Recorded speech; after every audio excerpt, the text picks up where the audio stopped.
Salut à tous, c'est Podo161, on se retrouve aujourd'hui pour une toute nouvelle vidéo. Donc aujourd'hui on va vous parler des commandants de la flotte de Luffy. Donc là, nous allons commencer par, plutôt, comment dire, on va dire, les principaux personnages de la flotte de Luffy. Donc je vais leur mettre tous une prime. Je crois que là, on va commencer par Blue Jill. Donc Blue Jill, longue jambe, c'est un longue jambe d'une puissance phénoménale. Il maîtrise l'art du Jukundo. Je sais plus comment ça s'appelle. Le Jukundo. Son art, il le maîtrise très bien. Moi, vraiment, je lui mettrais une prime. Allez, 150 millions de berries. Car pour moi, si il participe à ce tournoi, il peut pas avoir une prime en dessous de 100 millions de berries. Donc, on va tout de suite passer au personnage suivant. Et donc voilà, on passe à Hideo. Hideo qui dit l'ombra au point explosif. Donc c'est le roi du combat à main nue. Il aurait apparemment gagné le tournoi central du Nouveau Monde dans sa catégorie XXX. Donc on a bien vu Dressrosa qui était puissant et qui était prêt à tout pour gagner. Même à un moment, on voit dans l'arc Dressrosa qu'il a le ventre troué et qui continue quand même à se battre. Il continue de se battre, le ventre troué. Et après, il se fait buter. Mais il s'en bat les couilles. Il continue de se battre avec un ventre troué. Donc, pour ça, je vais lui attribuer aussi une prime de 150 millions de berries, car il n'est pas au niveau, comment dire, de Sanji. Oui, Sanji il mettrait KO très rapidement. Donc, c'est KO et 150 millions pour moi, c'est bon. Donc, on passe au suivant. Et voilà donc Bartholoméo le salopard. Ce salopard qui balance des grenades pour se faire huer dans les gradins. Et donc, ce salopard possède le fruit, le fruit de la barrière, un fruit surcheaté qui permet de créer des barrières indestructibles. Donc, je dis, donc, d'après moi, donc, dans le manga, on nous dit que sa prime est de 150 millions de berries. De 150 millions. Moi, je pense qu'à la fin de l'arc Dressrosa, sa prime, ça serait plutôt 220 millions de berries. Car presque personne ne peut personne ne peut percer une barrière. À part un Yonko, peut-être. On sait pas. Donc, comme il a un fruit cheaté, je pense que une augmentation de sa prime serait à prévoir. Donc moi je dirais sa prime en vrai, elle devrait valoir 220 millions de berries. Cavendish et qui dit le prince pirate. Le Cavendish dans le manga on nous dit que sa prime est de 280 millions de berries. C'est un peu léger. Moi j'arrondirais plus. Je suis d'accord avec la prime, mais je l'arrondirais plus à 300 millions de berries. 300 millions. C'est ce que vaut Cavendish. Car, quand même, il a réussi. Je, je, je suis désolé pour lui. Il doit vivre avec euh, Abuka, là, avec son autre moitié qui est un assassin taré.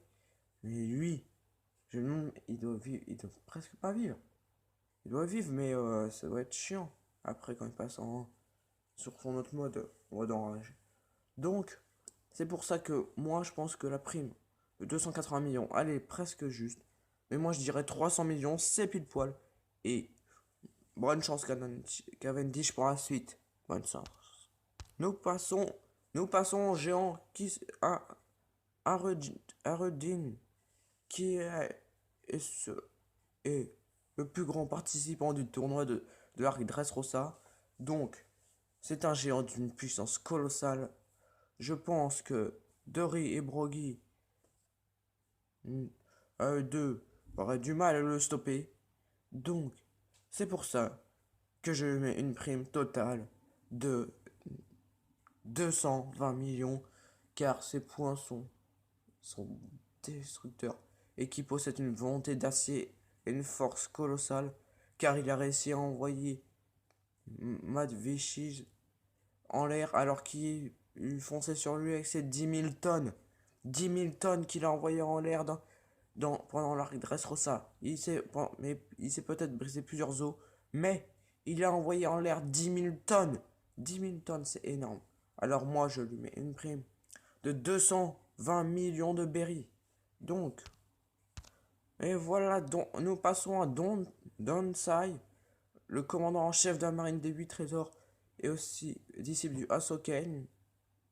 Donc, nous avons bien vu sur André Trossa que dans le tournoi, il avait une force colossale.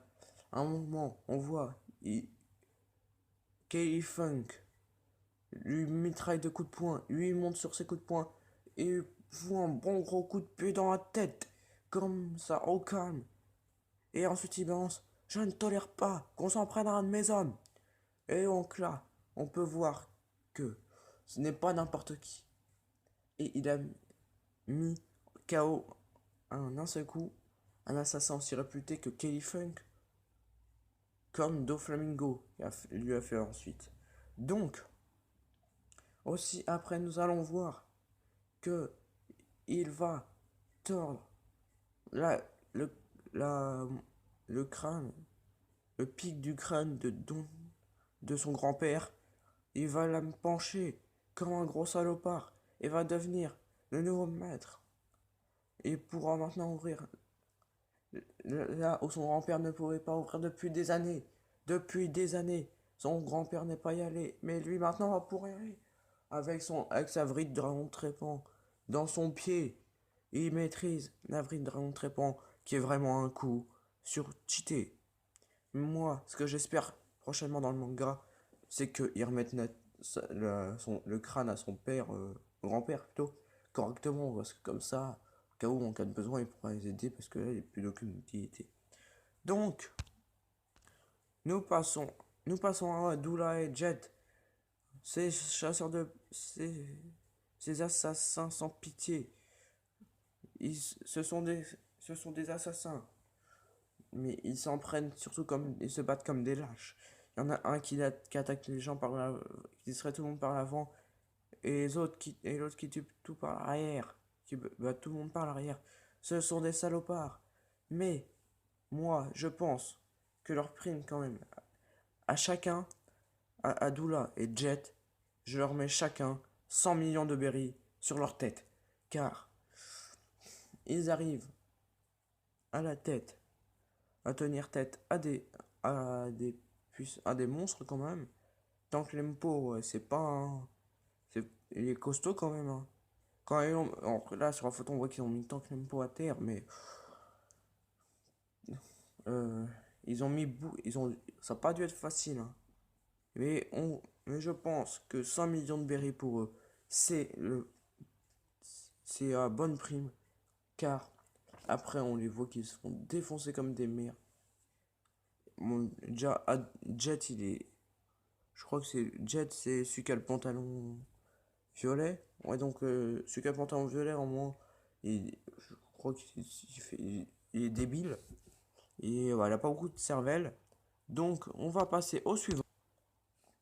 Orlambus, qui dit le faux aventurier.